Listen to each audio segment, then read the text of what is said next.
Once they get the live stream on YouTube, I'm going to show the billboard. Yes. Right, it's there now. Right. Yeah. Yeah.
Welcome, ladies and gentlemen. Namaste, assalamu alaikum. Good evening, good night, or good morning to all of you.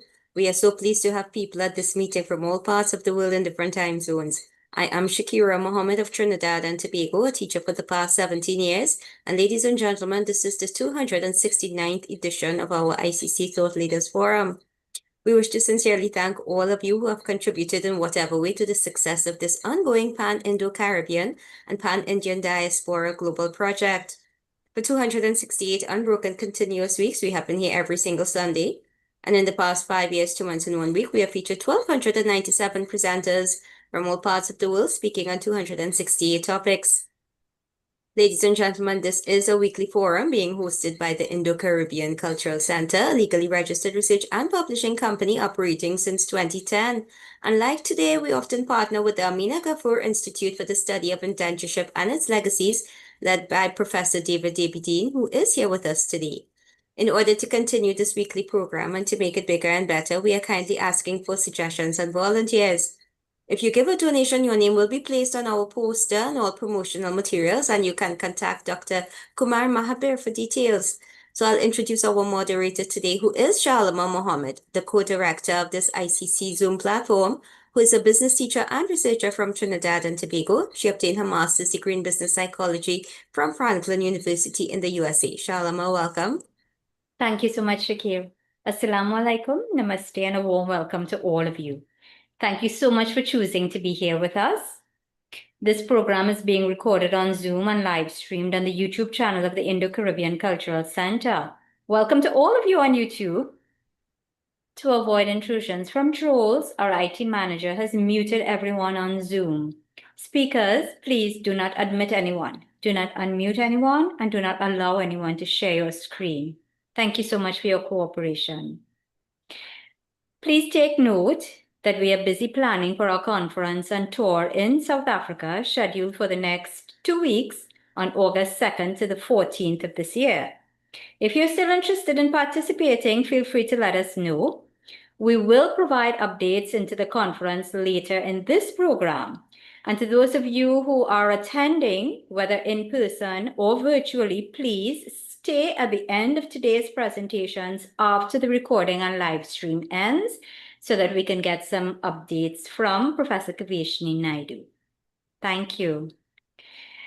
What are we talking about today? Today, our discussion is about Indian indentureship in the diaspora. We are questioning whether it was a success.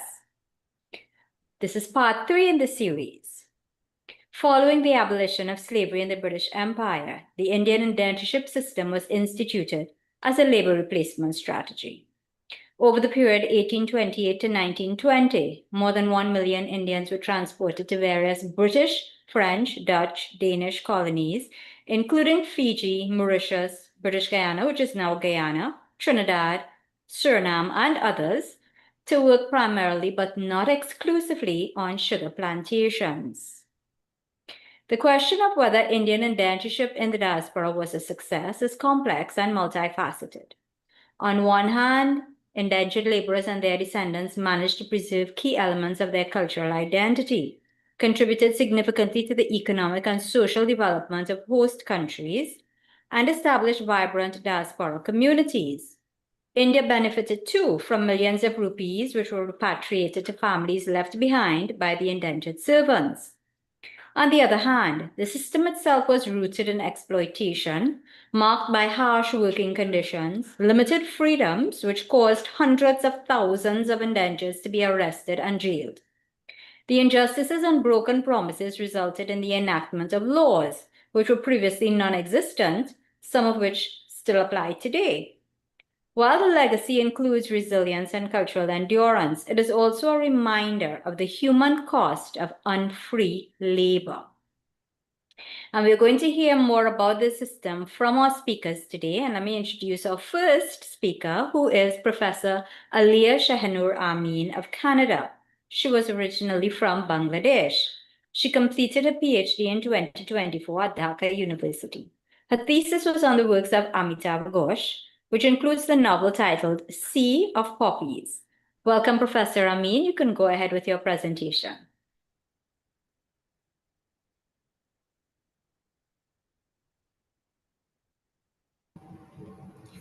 You're unmuted. Thank you, Shalima. Good afternoon, everyone. It's my pleasure and honor to speak on such an important topic this afternoon before such a distinguished audience. The topic I'm speaking on today was Indian indentureship in the diaspora a success? However, instead of addressing this from a purely economic or colonial perspective, I want to center the discussion around the voices and experiences of the indentured workers themselves. Next. To help us do that, I'll be referring to Amitav Ghosh's Ibis trilogy, a powerful series of historical novels that brings the lives of these workers to life through characters like Diti, Kalwa, Neil, and many more migrant workers. Ghosh's fiction offers emotional truths that history books often leave out. Today's talk asks, while indentureship was brutal and unjust in design, did it accidentally lead to any meaningful forms of survival or growth for the indentured migrants and their descendants? Next slide. Thank you. So this is the three books, which is actually, which is all about this Ibis trilogy. First one is Sea of Poppies by Amitav Ghosh. The second one is River of Smoke. And the last one is Flood of Fire. So all these three consist the Ibis trilogy. Next slide. What was Indian indentureship? Indentureship began in 1834, just after the British Empire abolished slavery. Plantations in colonies such as Mauritius, Trinidad, Guyana, Fiji, and South Africa required cheap labor. So the British introduced a new system, indentured labor. Between 1834 and 1920, more than 1.5 million Indians, mostly poor, rural, low-caste individuals, were shipped to faraway colonies to work on sugarcane and other plantations. The deal seemed simple on paper: a 5-year contract with wages, housing, food, and a return trip to India. But the reality was far more complex and often exploitative. Many were tricked or pressured into signing contracts they didn't fully understand. Recruiters preyed on people in debt, fleeing caste oppression, or dealing with famine.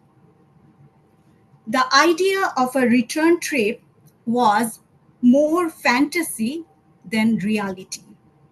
Few could afford it. Next slide. So, the lived reality is from the worker's perspective, indentureship was a deeply traumatizing and a very traumatic experience indeed. Let's break that down.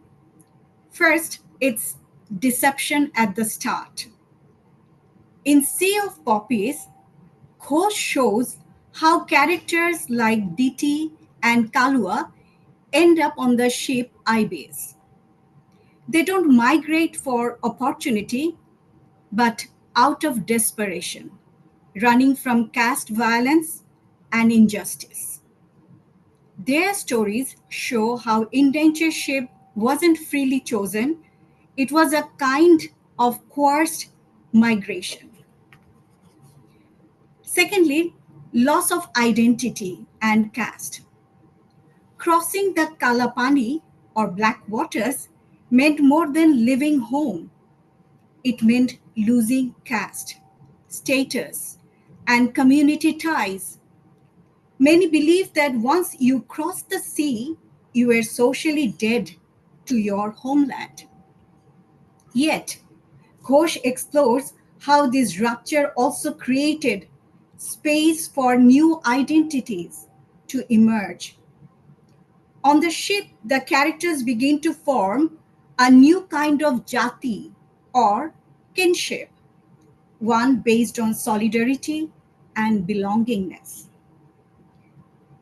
Plantation conditions is a new kind of slavery.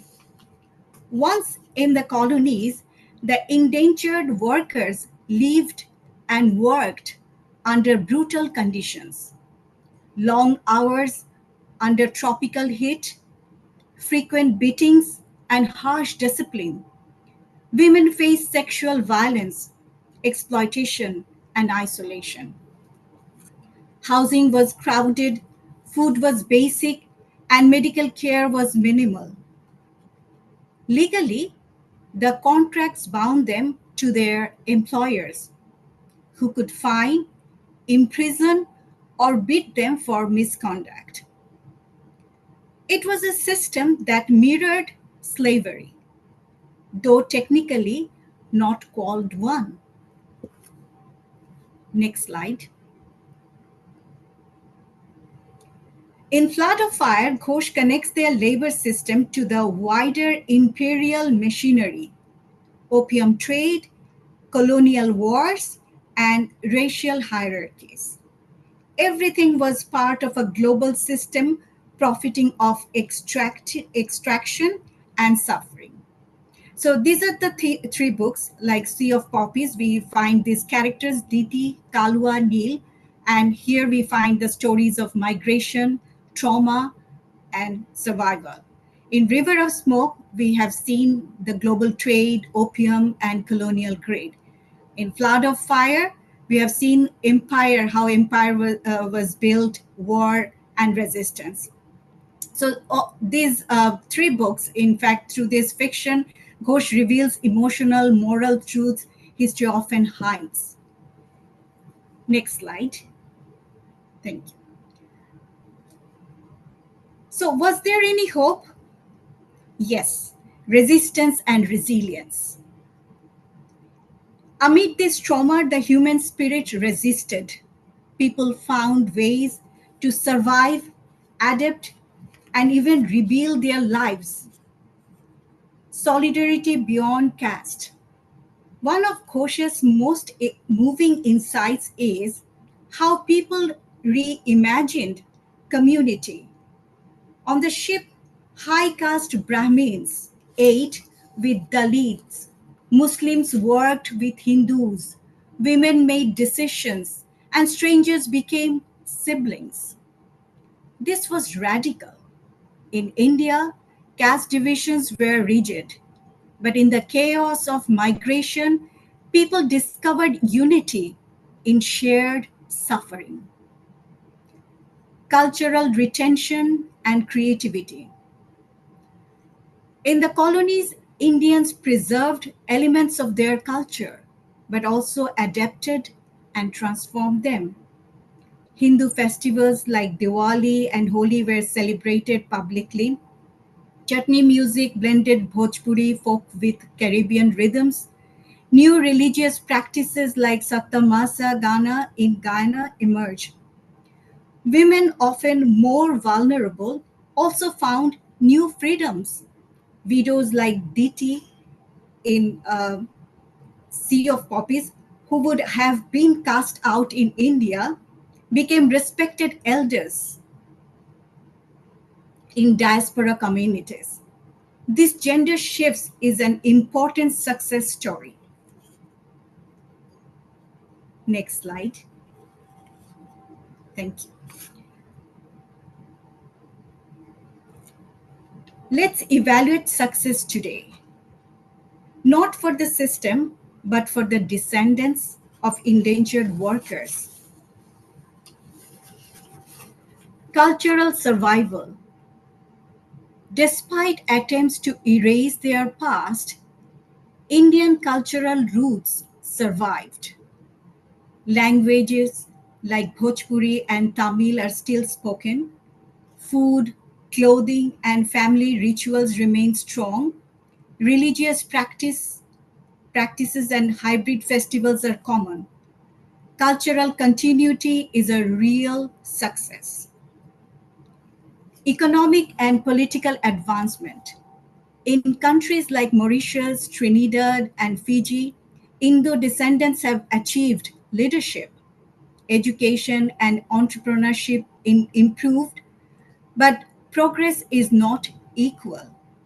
Many still face discrimination, land inequality, and identity tensions. Psychological and intergenerational trauma. Many descendants feel culturally orphaned, neither fully Indian nor fully local. Stories of abuse, pain, and silence remain in family memory. Disconnection from India and ancestral villages adds to the loss. This is where the wound remains open. Recognition and healing. There is growing awareness and commemoration. UNESCO sites like Apravashi Ghat in Mauritius, writers like Gayatri Bahadur, who wrote Coolie Woman, are reclaiming these lost stories. And even through Amitav Ghosh, we are also getting aware of all these, untold stories. Cultural festivals, statues, and educational reforms are emerging. Success in progress. Next slide, please. So, was Indian indentureship in the diaspora really a success? From the colonial perspective, indentureship was successful. It delivered cheap labor and profits. From an economic perspective, it maintained the empire. But from the perspective of the migrants and their families, the answer is no, it was not a success. It was a system rooted in dispossession, dislocation, and exploitation. Yet, we must honor the resilience of those who endured it. They didn't just survive, they recreated families, adapted cultures, and built new homes in foreign lands. Their strength lies in their creativity, resistance, and refusal to disappear. As Amitav Ghosh reminds us, survival is not the same as justice. So, let us not mistake the endurance of the people for the success of the system. Let us remember the human cost behind global migrations, and let us listen more to the voices that were once silenced. Thank you. I'm grateful for your time and patience in hearing me out today. I'd like to express my heartfelt gratitude to Indo-Caribbean Cultural Center and Amina Ghafoor Institute for inviting me to present my humble presentation. Thank you so much. Thank you very much, Dr. Amin. Ladies and gentlemen, we invite you to please pose your questions if you have any. Those of you in the Zoom room, we invite you to raise your electronic hand. It's in the reactions button at the base of your computer screen. And I see two persons with their hands up already. Supriya Bhattacharya, welcome. Go ahead, please. Thank you. It was a beautiful talk, very interesting. I have one question to our Miss Amin. Since you are from Bangladesh, which used to be an undivided India, Purbo Bongo, East Bengal, do you know of any indentured laborer taken from that region? No, in fact, in my study, I didn't find it in that way. And in fact, I have not heard it in the history, or I have not read it in the history. So from that part of region, we don't have that. But I still believe that we were undivided. So I still believe that we were together. So Yes, no, that is not the question. I yeah, mean, yeah. I always, whenever I meet people from Ghana and Mauritius, mostly they come from UP, sometimes Gujarat, and from Bihar. And I have just recently met somebody who said his ancestors came from Bengal, Paschim Bang, West Bengal, which is in India. So I just, while you were giving the talk, I was wondering whether some of them were taken from East Bengal. That's what my question was. And your Uh, talk was beautiful. Thank you. Okay, thank you. It's in fact in my study I didn't find that, or even Okay. according to the history, we didn't have that record. I see. Because the doctor I met, he's using his last name as Mitter, and he says it is the Bengali last name Mitro. And their family was taken from Bengal and they went to Mauritius, and only few Bengali families were taken. So I was just curious. Thank you very much. My pleasure. I think it was a good question. I often wondered too about Pakistan and so on. Thank you. Dr. Shadanan, welcome. Yeah, thank you. Can you unmute my video because I've only audio. But however, compliment, ma'am, Navin, make him co-host. Navin. compliment. I can tell you that maybe you can take contact with Shalima and Kumar Mahabir according to our Gir meteorology, and I think you will be one of the teachers, of the professors. We are going to invite you. One question. Can you, listening, having talk about your lecture and the books, can we speak about that the indentured labor, Indian indentured labor, is can be recognized as crime against humanity? Can you? Because it is already going a case in New Delhi, and we need just a kind of knowledge, ma'am. I can tell you. We have to fight because indentured labor and the slavery, they are two sides of the same coin. Please go on. What is your meaning about this? Thank you, Baba. Good question. Let's get a response. Dr. Amin? In fact, I also believe that this is a crime against humanity, though in those days we didn't raise our voice against it. Now it's time to say or to raise our voice and to consider it a kind of crime against humanity. Definitely. It is going on now in New Delhi. Very good. Thank you. Thank you. Let's take a question from Professor Vereen Shepherd. I'm so glad you're here. Professor Shepherd, can you unmute your mic, please? Yes, thank you. Greetings, everyone. Thank you so much for that presentation. I just wondered if you have looked at the situation in Jamaica and Guyana. I know it's a general presentation, but you did give some examples. because I think on the general level, we have to separate the general level of the system from individual stories. And I think when you break it down to the individual level in some of the countries, and I'm more familiar with the Caribbean, I do see success stories. And you may say, well, that's an example of survival. But when you look at the contract and think about land in lower repatriation and the resilience in using the land to become successful. I see professors today in Jamaica and all over the Caribbean.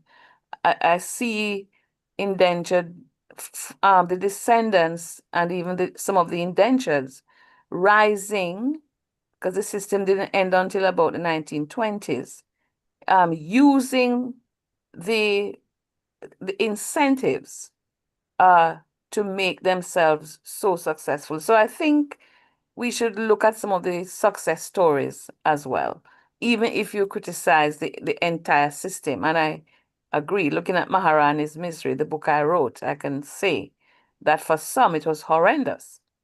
But I think we have to look at some of the success stories. Thank you. Professor Amin? Yeah, I'm also aware of the success stories. This is a phenomenal change because what we have, in fact, this is a presentation based on my PhD or doctoral research work, and I found that how these people were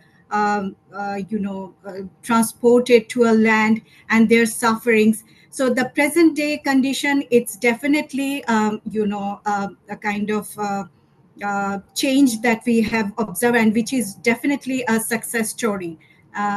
This is actually remarkable, which should be recorded in our present day fiction. Yeah, thank you. Let's hear from Fiji. Welcome. Praveen Kumar, Yes. welcome. I just wanted to go to the first question regarding whether indentured laborers or girmitias were taken from, that time it was the whole of Bengal, but then the separation of Bangladesh. So there were people taken from the whole of that Bengal area. And when I was young, I had some students with me whose grandparents or Aji or Nani or Aja, they were Bengalis, but because there were very few Bengalis taken, and probably after maybe 1985 or 1990, when those people passed away, Bengali is not spoken in Fiji. But when those Girmitias came, there were few of these people who spoke Bengali in Fiji. But then they intermarried with, Hindus, people who spoke Hindi, and Hindi was the predominant language. So I think after 1985 or 1990, when those first generation of Girmitias who were born in Fiji, when they passed away, that language died down. And then because there was no opportunity to research your ancestors in India, there would be hardly anyone who has traced back to their homeland in Bangladesh. But there have been people from Fiji who have found their ancestors in what is now Pakistan, which was India before. And there were few Nepalis who, when they heard that there was opportunity overseas, back in those times from 1880 till say 1920, there were few Nepalis taken to Fiji, and they were settled in specific areas where there was Nepali population. So that's just a bit of a background. Thank you. Thank you, Mr. Kumar. That was very informative.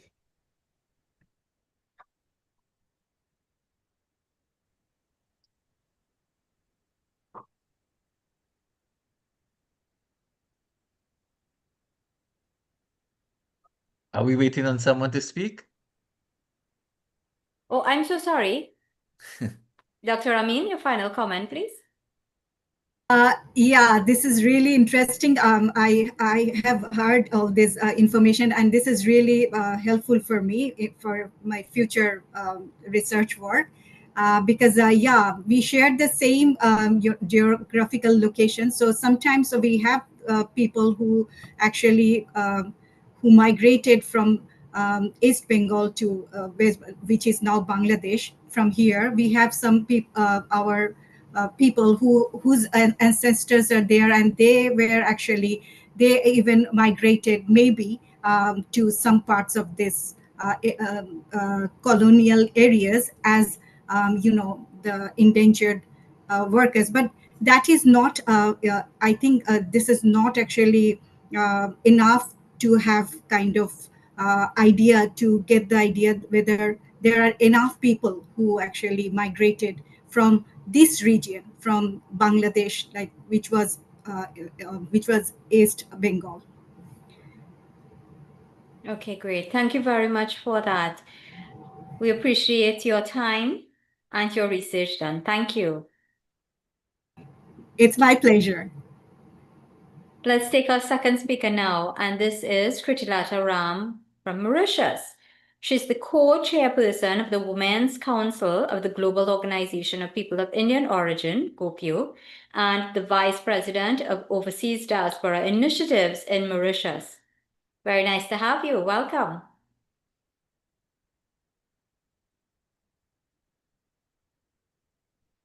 Please unmute your mic. Yes, thank you everyone, and good evening, namaste again. So it is indeed a great pleasure for me to be amongst you today to talk on this interest, which have always given me great interest to know, to learn more from you all, and more on the success of the Indian indenture in the diaspora. So today this paper for me will examine the indentureship system through 5 important sectors in Mauritius. We all know that the Indian indentureship in Mauritius is widely considered a complex success story, marked by significant contributions to the island. So I will discuss on the following 5 sectors: the social aspect, the political aspect, the cultural and economic fabric. And despite its exploitative origins, so you can move on the next slide. Yeah. So these are the 5 sectors that I'm going to examine to see how far the Indian indentureship in Mauritius has been a success. Looking at the settlement and contribution in Mauritius, the Indian diaspora, we can see that the Indian diaspora in Mauritius has undergone tremendous historical changes and has contributed and participated in the nation building process. The Indian diaspora is the complex product of large-scale movement and settlement during the 19th and 20th centuries because of colonial migration and post-colonial dispersion, although Indians were engaged in trade and cultural exchanges with the rest of the world since pre-colonial times. Mauritius has diasporic connections with the countries of origin of its population. Mauritius is referred to a rainbow nation due to our people of different religions who live in respect and tolerance.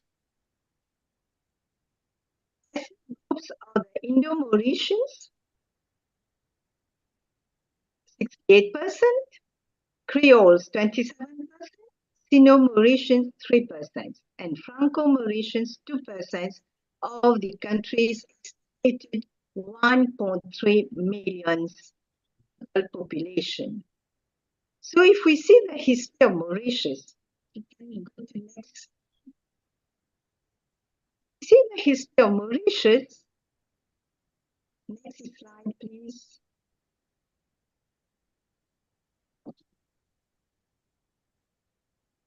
Do you need to have the slides advanced?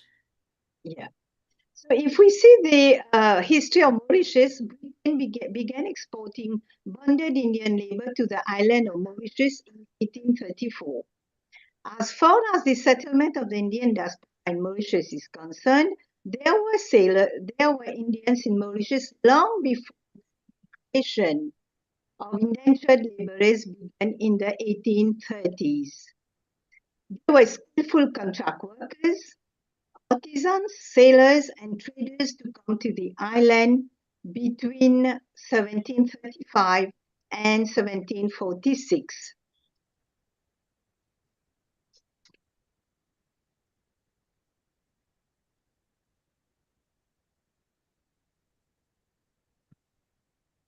Next slide, please. Right. So mostly from south, they were in the second half of the 18th century, Indians, mostly from the southern India, were seen among the slaves to work for agricultural work and as servants. So we have these Indian immigrants, males and females, were sent to Mauritius. And many of them brought along their families, traveled in a very bad situation, as you all know, how they were traveled in the ship, coming to Mauritius, suffered terribly from seasickness and fell ill with diseases. And report also said that many Indians were tempted by the lure of gold to come to Mauritius, but they suffered a lot. They were offered meager wages and they suffered enormously, as they were not governed by any legislation for their working condition, wearing identity card and even arrested and sent to jail. But by then, the official establishment of the indenture system was marked with nearly 500,000 indentured immigrants landed the Mauritian soil between 1842 and 1912. The new legislation of 1843 marked the end of a system of private importation and the opening of a new era of government-regulated immigration. And after 1843, immigration flourished and continued on and off until 1907, and altogether about 450,000 Indians were thus brought to Mauritius. Most of them never went back to India. So next slide. The indentured Indians of Hindu, Christian, or Muslim faith were from different regions of India. Most of them spoke Hindi, Bhojpuri, Urdu, Tamil, Telugu, Marathi. And the immigrants were most of the immigrants were from the Bhojpuri belt of the states of Bihar, Uttar Pradesh, and North India. Mauritius thus has a multicultural and multi-ethnic population, entirely composed of descendants of migrants because of the different waves of migration to the country. With Indian laborers in the sugar fields, the sugar industry of Mauritius progressed and prosperity was seen between 1845 and 1860. Next slide. And if we see on the socio-cultural aspect, we will see how it has gone on in Mauritius. The socio-cultural aspect noted that the Indian people migrated to Mauritius with their culture, traditions, religions, beliefs, past. Their presence or manifest vibrant oral tradition, their patterns of dress, the religious practices, ritual and beliefs, their medicinal plants, dietary habits, cuisines, game, pastimes, and artifacts. These Girmitias from the Bhojpuri belts of India also brought the music and the Bhojpuri Paramparic Geet. The Geet Gawai with them during the indentured labor route migration and handed down from generation to generation, from daddies, nannies to the younger generation. Moreover, in 2016, these Bhojpuri folk songs in Mauritius, the Geet Gawai has been described as intangible cultural heritage of humanity at UNESCO. So that's why we find that Mauritius has been called the Little India also. And they continue to celebrate one generation to the next generation all the Indian festivals, such as we have Ugadi, Holi, Dasera, Eid-ul-Fitr, and so on, Diwali, Ganesh Chaturthi, and so on. And we also have, the Indian cuisine, where there is the dal puri, the bread with pulses, the chutneys, and the dal, and the samosas and pickles also. The indenture system, we see that these have really grown and made the Mauritian people, their descendants, also grown with this, handed down from generation to generation. Next one. And we have seen also when talking about the Pandit Sahadev, which have put a lot of emphasis on the importance of educating girls. And we can see also the red flag is still in Mauritius, where the people they worship the god Hanuman. And also we have seen an reawakening interest among the younger Indo-Mauritian in the cultural and religion sector. And we know also Mauritius is a multilingual country based on different ethnic population, where we have different languages, Creole, Hindi, Bhojpuri, Urdu, Tamil, Telugu, Marathi. So Indian culture have profoundly great influence in Mauritius. Next one.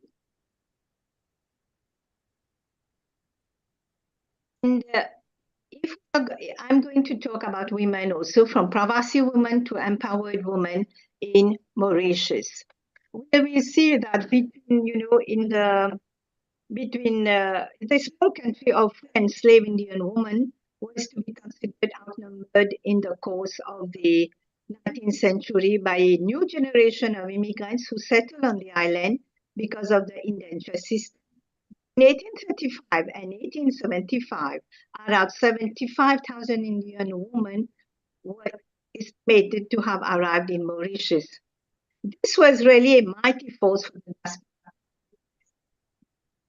Everywhere in Mauritius, exploited, humiliated, suffered from injustice and oppression, not only by the employers, but also by the menfolk and even by their parents. Girls were forced into unwanted marriages or physically abused by husbands and employers. However, they were strong and not passive.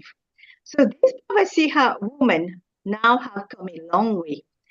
Ethnically speaking, the living standard of Pravasi woman has risen considerably from that image of the earlier Indian woman as docile, wearing their saris or other outfit with their bindis on forehead, changed to a dynamic, confident, and highly educated woman, ready to face any situation in the world.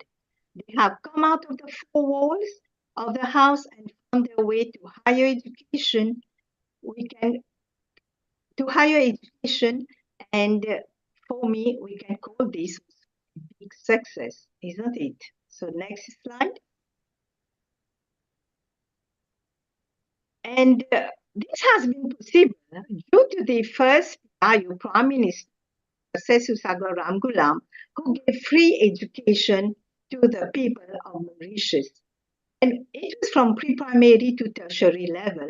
Then came Dr. Navin Chandra Ramgulam and also PIU introduced free transport, thus facilitating both girls and boys to get a proper education. And this was from the pre-primary level to the tertiary level. And we find that education has made our women independent and now no longer dependent on their spouses to lead their lives. Girls are seen in all spheres of employment.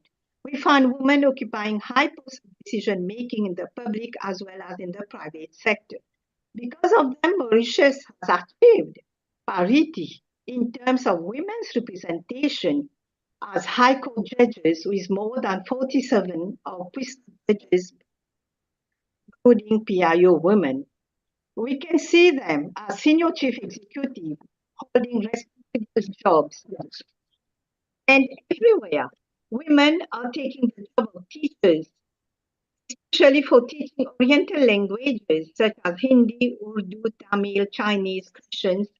All are here Marathi and thus contributing a lot for the propagation and development of all Oriental languages in Mauritius.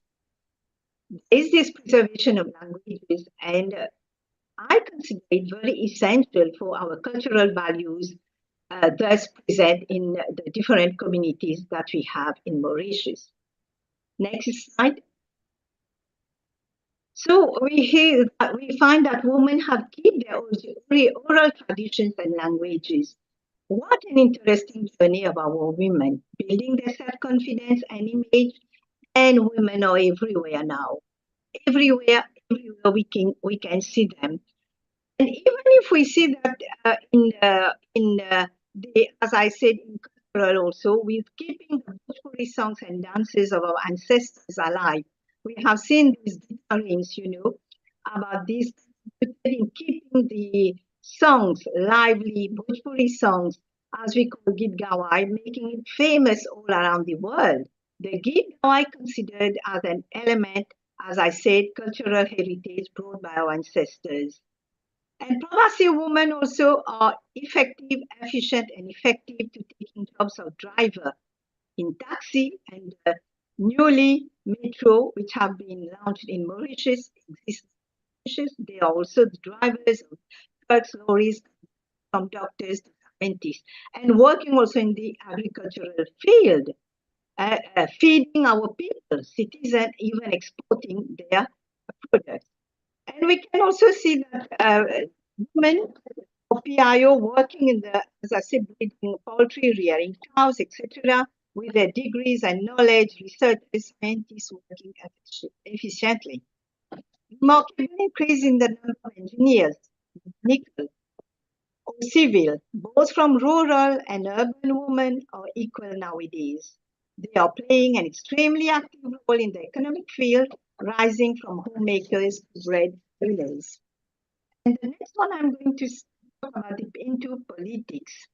So we can see women into politics. Yes, we can change this slide. They are empowered. They are in the.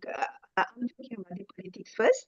Is seen, as I say, politics, which is no more seen as the well-guarded bastion of males. It is indeed comforting to know that progress has been made, has been achieved through determined advocacy, practical action, and enlightened policy making by the authority of Mauritius. We have women as permanent secretaries, senior chief executives, and also in the very influential position, as we had President of Mauritius, we had the Minister of Women Empowerment, we have Minister of Economic Development now from 2024 election. We had the Speaker, a woman. We had Vice Prime Minister, women. We have Secretary of General Labour Party, women. And these are women who are in the Legislative Assembly and working as junior ministers. Also, we do have women as junior minister. So they are serving the higher level to serve the country. And now I'm coming to the economic sector. And while talking about the economic sector, we will see that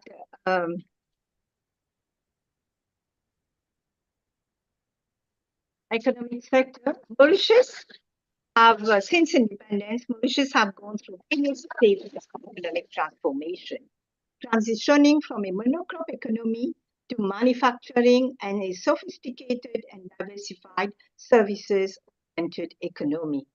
The Indians played a key role in the development of Mauritius, and they have struggled with dignity and perseverance. Through hard work and determination, they eventually triumphed. Mauritius was transformed from a port of call to a thriving sugar exporter. By the end of the 19th century, Mauritius became a great exporter of sugar. And our political stability, transparent regulation, and an efficient financial ecosystem with a plethora of services will hold our reputation as a well-established and stable business nation. Just to mention a few about it. And if we see about the, and I will have to conclude now. Conclude, we will see that I will say that through the Indian indentured laborers in Mauritius faced immense hardship and exploitation. Their arrival and subsequent contribution ultimately led to a significant transformation of the island society and economy, thus shaping its cultural landscape and leaving a lasting legacy. Starting with the expansion of the sugar industry, which became the backbone of its economy, and dramatically altered the demographics and social fabric of Mauritius, leading to complex interplay of cultures and identities. So we are blessed.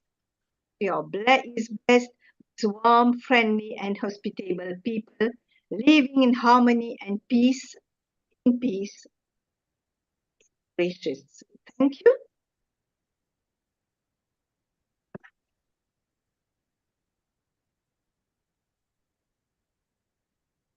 Sorry, do you need the next slide? She's done. I think because her time is almost up.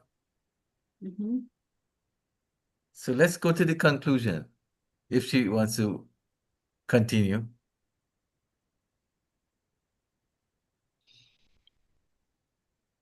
Slideshare has ended. Kritilata, could you just let us know, please? Did you I have conclude? ended. Did you conclude? I've already concluded. You've concluded. Okay, great. Yeah. Thank you very much.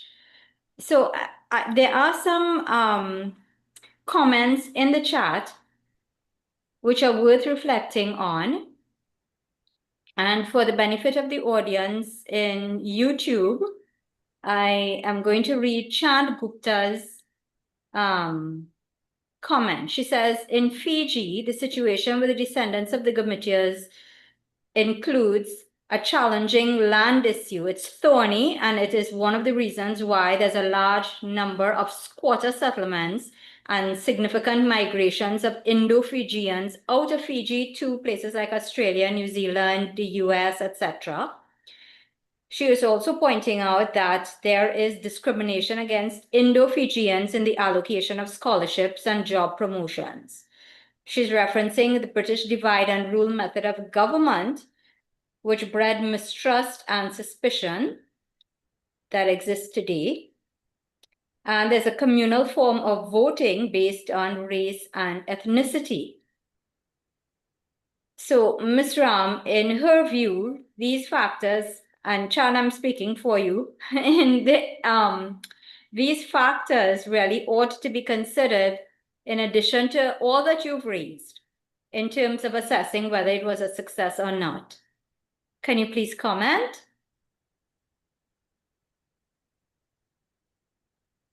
Ms. Ram? It's not audible, I not heard what you said. Her internet is connection is weak, so Very poor. we have to just forgive her or spare her. Okay, no problem. And Professor David Dabidine, you are here with us. Would you mind please just unmuting your mic? You made a very important point on the chat. Would you like to please unmute your mic and share that? Well, just read what I've said. That should be sufficient. We so like to hear your voice here, but okay. So what Professor David Dabidine raised is, I'll just read verbatim. The profound and long-lasting effect was the deep wound inflicted on the Indian psyche. The British defining Indians as heathens, hence the Christian missionaries. The British defining Indians as heathens, as intellectually and morally lesser creatures. Not the exploitation, beatings, and sexual assaults that happened routinely to them in India at the hands of the Hindu upper castes, but the psychic wound.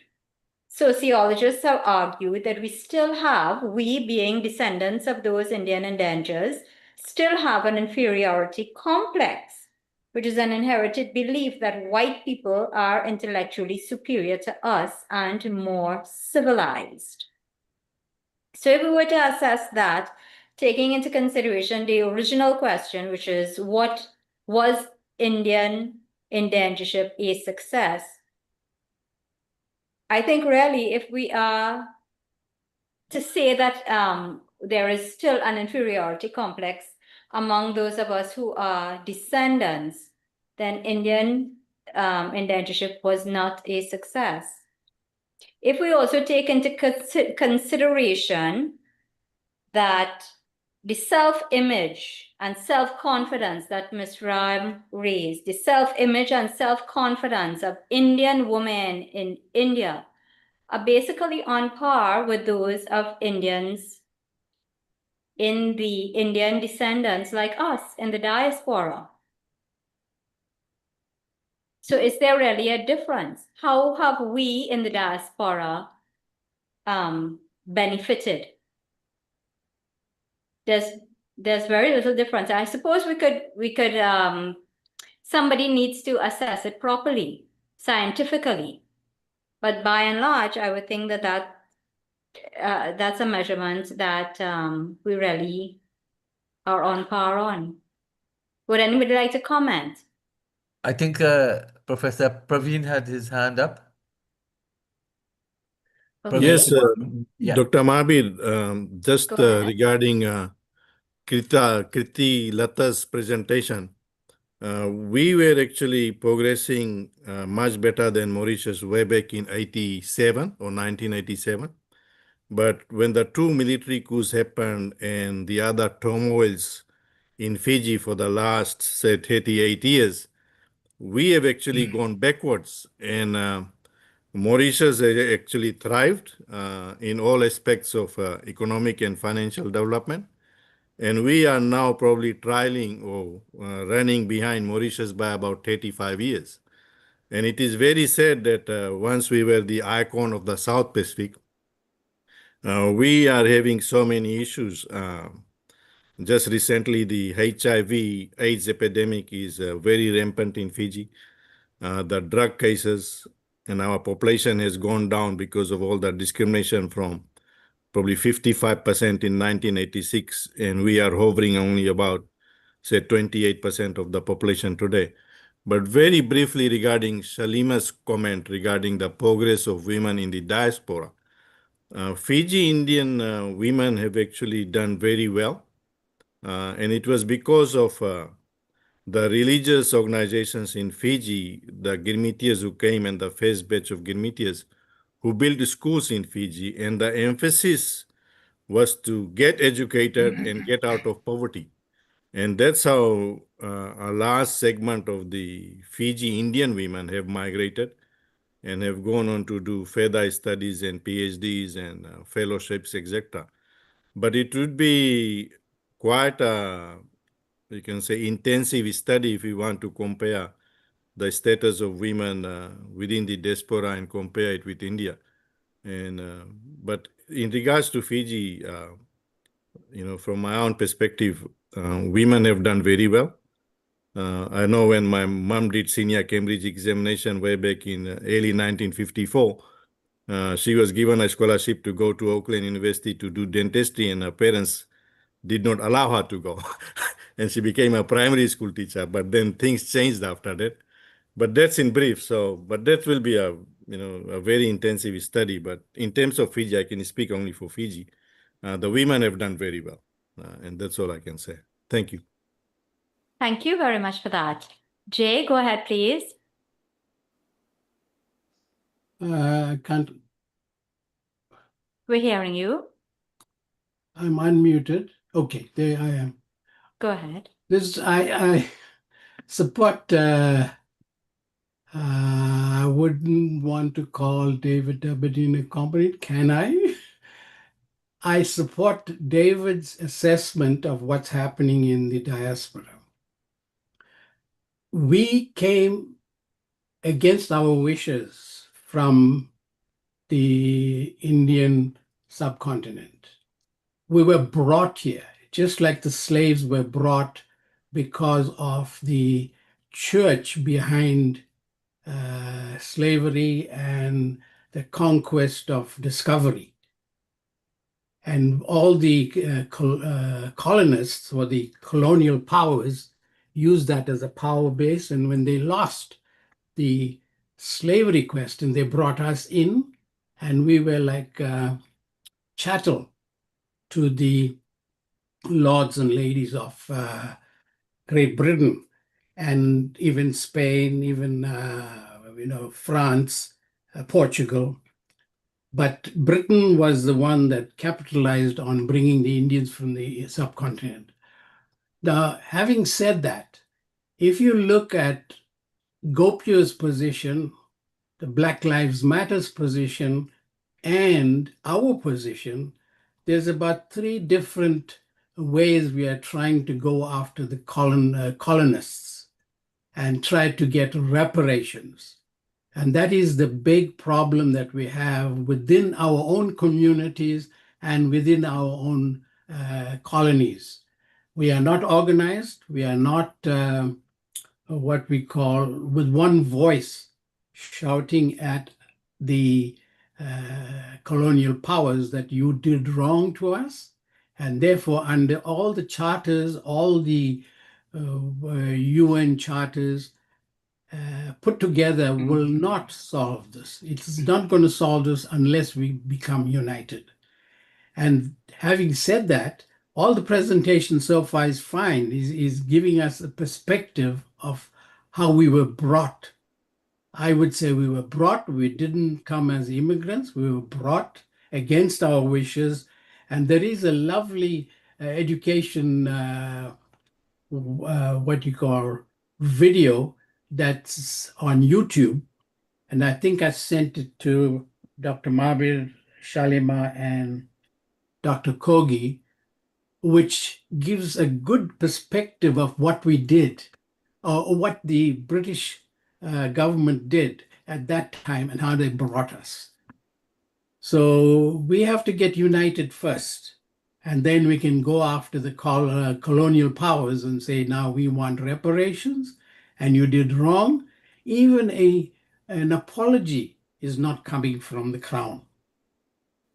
So all these presentations are great, and going into South Africa, we're going to see perspectives of all this coming out from different people who are going to present. So we are going to really see something out of the South African mini conference, and it needs a complete overhaul of how we're going to do this for the future generations that we leave behind. We are the elders, we are the people, and today is my important day. I've turned 81, and I'm part of the elders that's going out. So we have to put a program together that will support the future, generations that we leave behind. And I support David Abedin 100%. Thank you very much, Jay. Professor Vereen Shepherd. Thank you. Thank you for that presentation. And happy Professor birthday. Shepherd, Professor Shepherd, may I just interrupt for a second? For those persons who are in the audience but are not aware, Professor Shepherd is the Consultant Director of the Center for Reparation Research. She's also the Vice Chair of the CARICOM Reparations Commission. Go ahead, please. Yes, thank you for that. And also Vice Chair of the UN Committee on the Elimination of Racial Discrimination. Yes, I think just a couple points. I was saying happy birthday to Jane Nair. I think he said today is his day. So happy birthday. We should all do that. Now, a couple things. First of all, I think we shouldn't generalize about the legacies of indentureship. And we should separate the system itself, which was really bad, from the legacies. So so we can criticize indentureship as a system, just as we do chattel enslavement. And then we look at the legacies, because when we look at the legacies, we see that we can't generalize. Some in the post-indentureship period, using the incentives or their own initiatives, have really done well to distance themselves from those negative dimensions of indentureship. And I guarantee that if we disaggregate and we don't generalize, we'll see, as the last presenter said, women who are doing so well, who don't have any low self-esteem, and so on. But yes, in the aftermath, and because of British colonialism and because of their racism, they did cause that kind of pain and suffering, low self-esteem, as for African people. But I think both sets have tried to lift themselves out and to distance themselves from some of those negative legacies. Also, I have to say, I don't agree with the comparison of chattel slavery and indentureship. We need to look at each of them for what they were. And certainly Indians were not chattel. If you look at the definition of chattel, chattel is property, and enslaved people were property. They were not considered people, and the laws for chattel enslavement testify. But when you look at the laws for indentureship, there's no property aspect of indentureship. So I think we should be clear. I know in terms of the pain of the system, there's a tendency to say it was, it was so terrible, nobody benefited, and so on. But I think we have to be clear that some did, and that people protested. And so I always look at the heroes and heroines of these dastardly systems and praise them for how they have come out and, through their protests, through not cooperating with the system, have become heroes and heroines today because of their protests. I'm just asking us to look at the historiography and temper some of what the claims that we're making. Thank you. Thank you very much, Professor Shepherd. I just want to add to that. Sometimes we fail to look at what was planned and differentiated from what was actual. And I think there is where we have persons always ascribing that notion of the same system, both slavery and indentureship, because in actuality, Indian indentureship became a lot like enslavement. It was for a shorter period, perhaps, but it ought to be considered for what it was. Should I also say that I support the call for reparations for indentureship? Because you can look at the reparations movement and separate the various dimensions of it.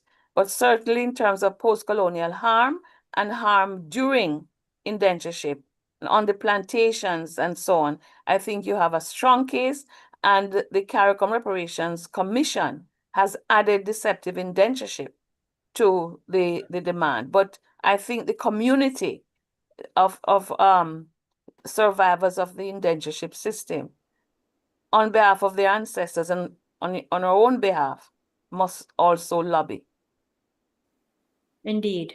Thank you. Professor Shadanan. There is a lot of things to talk, and the time is so small. One thing I want to tell now, coupling to the last speaker, listen, in both cases, crime has been committed. That is one, and we have evidence. Now, about comparing the emancipation of the ladies in the colonized nations and in Bharat, I can tell you, because I'm living for a long time in Bijampur, that is a kind of district in Bihar, and the ladies there are living in Parda.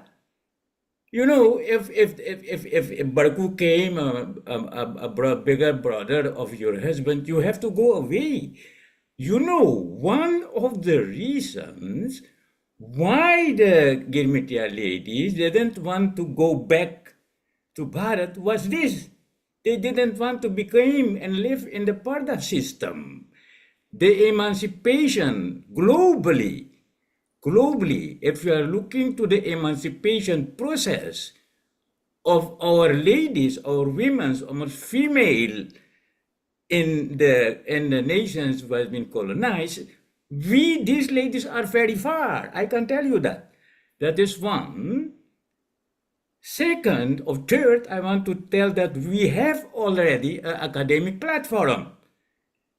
We have to communicate about this because we have now 4 university from Bharat is working together in a system, and the system, Ma'am Salima ma'am is already one of the member of the curatorium. We can have sometimes about this. We have to do by ourselves. We not are waiting for another person to help us. We have our own image, and our image will be Girmitiology, and we have more than 35 theses for PhD. They are going to study this. Lucknow University, Banaras Hindu University, and the Jawaharlal Nehru University. What we are going to do now is to take the universities in the colonized countries, like Mauritius, etc., etc. Then we are going to start PhD, BA, and master studies just to take all issues we have, bring them together, and this is a unicum in the world. So I want to live here. I'm going to talk Hindi now, excuse me. It is a very important thing to come together. We are too divided. There is a lot of knowledge in every person of mind. Bring them together. And that is what we are doing these days. Thank you very much. Thank you, Baba. Mr. Krishna Padachi, welcome.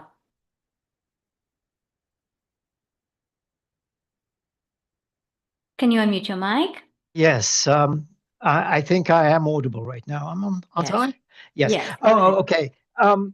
First of all, I don't know, for some reason my chat was disabled. So I couldn't really, this is more of a comment on some of the comments on the talks. I do wish to state, though, that I don't believe, at least from experience point of view, that indenture is the same as, slavery, or is close to slavery. For example, if I were to speak about what I know in South Africa, the indentured laborers were under the governorship of the viceroy in India. This was not true for the slaves. Far from it. There wasn't anybody protecting them, in inverted commas. But Gandhi did, when he was in South Africa, did appeal to the viceroy to look into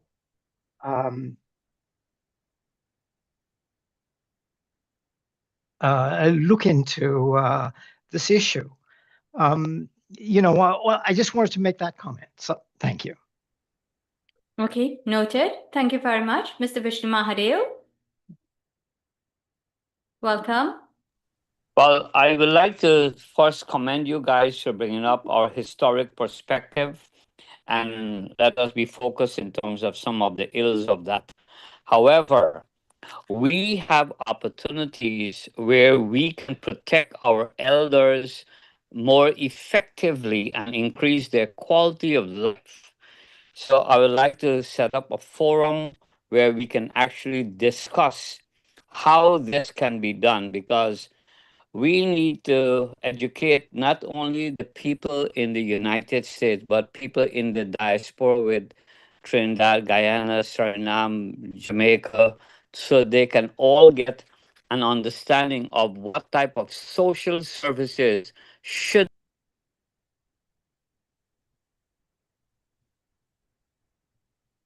Mr. Mahadev? Actually, something happened. He Yeah, got there was knocked a off. glitch. Yeah, okay, so we'd move to the Okay, South so African. Yeah. that's unfortunate, but Mr. Mahadev, we take your point. Ladies and gentlemen, this time I want to thank you all very much for your comments and for your participation today. We've appreciated we certainly appreciate, the presentations by both our speakers today, Professor Aliyah Shahanur Amin and Kutilata Ram. Thank you both very much. We should have had a third speaker today, Dr. Saurabh Mishra from England. Unfortunately, he is unavoidably absent. And so we need to move on now. We want to divert a little bit from the topic and bring on Professor Kaveshni Naidu from South Africa. This conversation is going to take place, or rather continue, in South Africa when we meet at the Indian Indentured Conference to be held 2 weeks from now in Durban. So Professor Naidu is going to give us some updates about the conference themes and what we can look forward to. Welcome, Professor Naidu. Thank you very much. Welcome. Thank you very much, Shamila. My presentation, sir.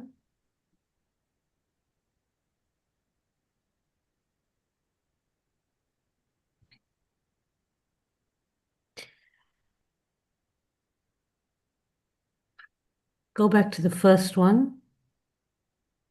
Thank you. Good afternoon and good evening to some of you that are like from South Africa. Just want to say a good afternoon to to Dr. Mahabir and Shalima. Thank you very much for always guiding us through the process and to have come this far. As we count down the start of our conference, our exciting conference that we're looking forward to, it's just 12 days to go. And we're really, really looking forward to receiving our guests from all over the world. And we really and truly want them to have a KwaZulu-Natal experience, to understand and share our hospitality that's we're looking forward to offer to them. The conference itself promises to be really, really exciting as we bring together academics, authors, scholars, poets, storytellers, and with our presenters being from the baby boomers to the Gen X, the millennials, and even the Gen Zs. As we look at the saying that's appearing in front of you in terms of the title, it's just not about looking back. It is about understanding how these stories that live in our languages, our rituals, our resistance and resilience. It is a space to reflect, reclaim, and to reimagine a legacy that still pulses through communities across the globe. Next slide, please.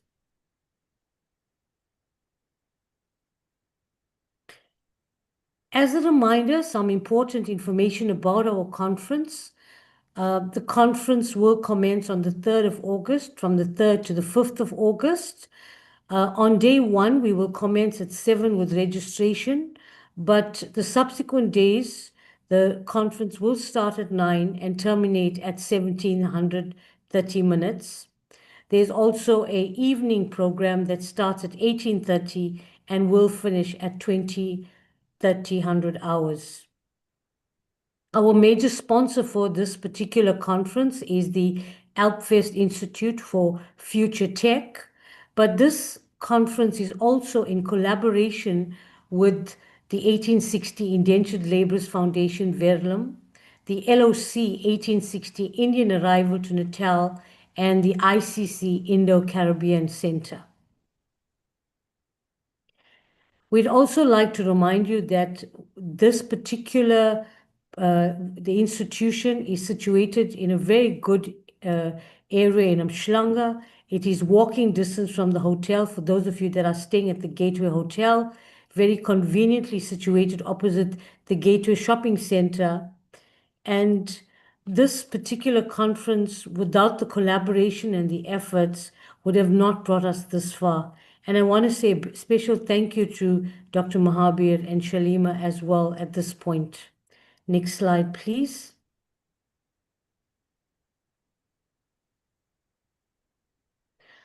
Some highlights of the conference itself. The conference themes, as you may or may not be aware, we had 14 themes that we requested abstracts on. And having received the abstracts, which we have received 49 abstracts for the conference, these themes have now been clustered together. And if you look at the days, the day one, we would have an open session, which the first half would be a very general session with messages of congratulations, well wishes, etc. But we will then go into the second half of the program where we'll be looking at heritage and reflections. We'll also be looking at women, indenture, and art and sport, as well as movement and dance. On day two, we go into oral history, entrepreneurship, identity, health, and welfare. Day three is culture, media, and monuments, literature, space, and education. You would notice that we've left education for last because the idea is for us to take this forward as we conclude the actual conference. The evening will be hosted by institutions as well as the hospitality sector, where we have found that these have had Indian founders and they're very interesting stories to be told. So we'd like to share that with you as well. At the bottom of the screen, you would see the names of the sponsors: Menkosa, the SA Maritime School, the Mount Edgecombe Conference Center, and of course, throughout the would be the groups from the three groups that I've already mentioned, as well as the institute that's hosting us. I'd also like to bring to your attention at this stage that this is also an opportunity. There will be a book, I would say, display, and we would have access to books from authors from all different parts of the world. So I think that will be also very interesting, which is also part of the conference itself. Next, please. So this is my favorite slide because it's had so much of color, and this is what the conference is aimed to do. It's to bring across people from all over the world, across the oceans. We want to build our legacies, and we want to take this beyond. So if you look at this, maybe we can have a guessing game as to, can you identify these flags that you see in front of you? But I think that if we look at what the objective of the conference was coming together. And, although, when the indentured labor had come, it looked at how it informed the economic system in terms of migration, but it's now become global movements. It has resulted in reshaping our nations, our identities, and of course, the generations that are yet to come. So in our conference, we have achieved this global movement where we are bringing people from Spain, India, Australia, Fiji, Trinidad and Tobago, the West Indies, Seychelles, and of course, our very own South Africa. So we're expecting really great presentations, some very interesting perspectives, and we can't wait, as it does not end there. It will culminate with a publication of all the papers that would be presented at the conference. Next slide.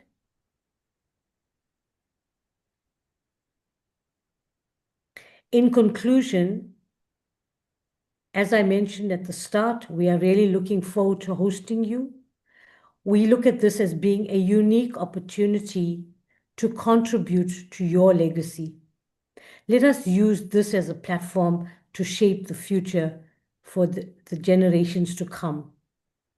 Also, let us contribute to this dialogue with like-minded individuals. Let us share our experiences. Let us all understand, learn, and let's help our future generations shape this beyond 165 years. For those of you that cannot be there in person, do not despair. You can join us online and also have your say. The 1865, a legacy of courage, a future of unity. Our roots, our resilience, our reunion that's what we're going to bring to South Africa, Umhlanga, KwaZulu-Natal. Remember the sacrifice that was made. Also, let us celebrate the stories that have been from the past and that will take us to the future. We are honoring our ancestors, inspiring our youth, and 1865 should go beyond. Thank you very much. We're hoping to see all of you at our conference. Thank you. Thank you very much, Professor Naidu. Ladies and gentlemen, at this point in the audience, we have persons who are already registered for the conference and whose papers and so on have already been submitted. But we also have some persons here who have not registered for the conference, and we wonder whether or not you have any questions. So within the next 5 minutes or so, we can take some questions from those of you who are not registered for the conference. Please raise your electronic hands if you would like to ask a question. On the other hand, for those of you who are registered, we will be ending the recording and we will have a separate meeting to address logistics questions, etc. So I'm seeing 3 raised hands. Professor Vereen Shepherd, go ahead, please. You're muted. Yes, thank you. Go ahead. Yes, thank you. A very interesting sounding conference. You mentioned online participation. Will the link be pre-circulated ahead of the start of the conference? That's what I wanted to know. The link will be shared to all those that have registered. There is a process that needs to be concluded before the conference starts. So if you have registered and paid the fee, you will be definitely given the link as well. So Professor Vereen Shepherd, if you would just, if you would like to join online, please just send us an email so that we can send you the necessary registration link. I think Dr. Kogi had put some information on the chat. Maybe you can put it again. Yes. To our contact. Sure, no problem. But for those persons who would like to join in without presenting papers, but simply to be part of the conference, just send us an email and we will send you the link directly. Dr. Shardanand. You're muted.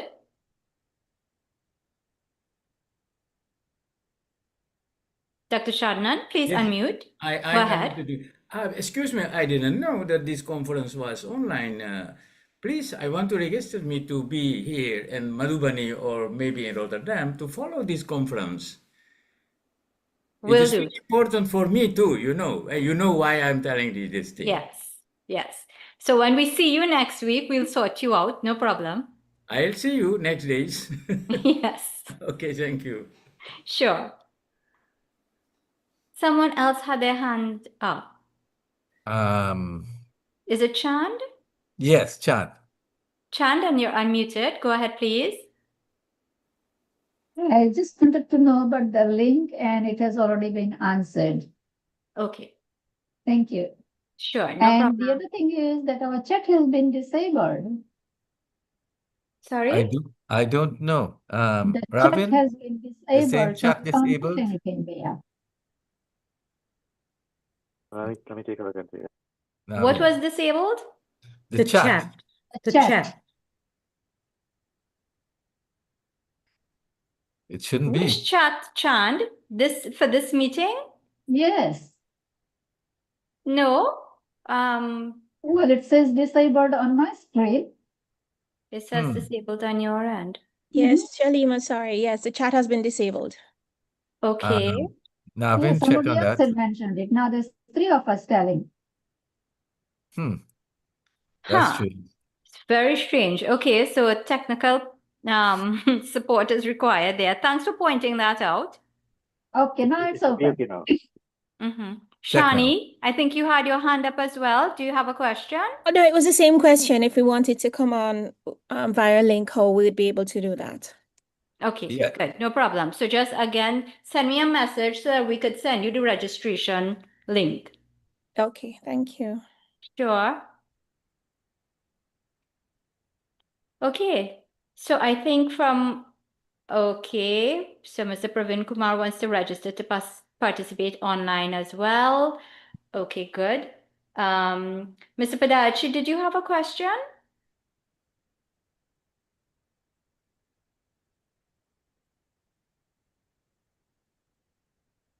He wants to register.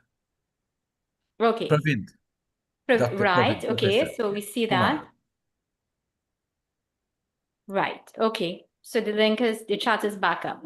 So I want to thank you all for your questions. We really appreciate it. And again, just please send an email so that we would go ahead and send you the link based on that request. Sometimes we get a request here, and it's not always possible to follow up almost immediately, but we would like to follow up. So please just send us the request. Thank you. Is there anyone from Jamaica presenting? Unfortunately, no. We would have loved to have someone from Jamaica present.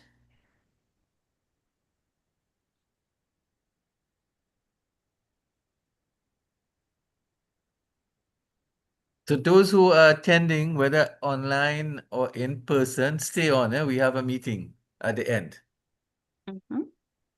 After the formal closing of the segment. Stay to the end. Right, so I'm not seeing any raised hands further. So I'm going to ask for those of you all who participated in today's conversation about indentureship and whether it was a success. I want to say thank you all very, very much for your time. Thank you so much to our speakers. Again, they gave so freely of their time, their experience, knowledge, skills, and expertise.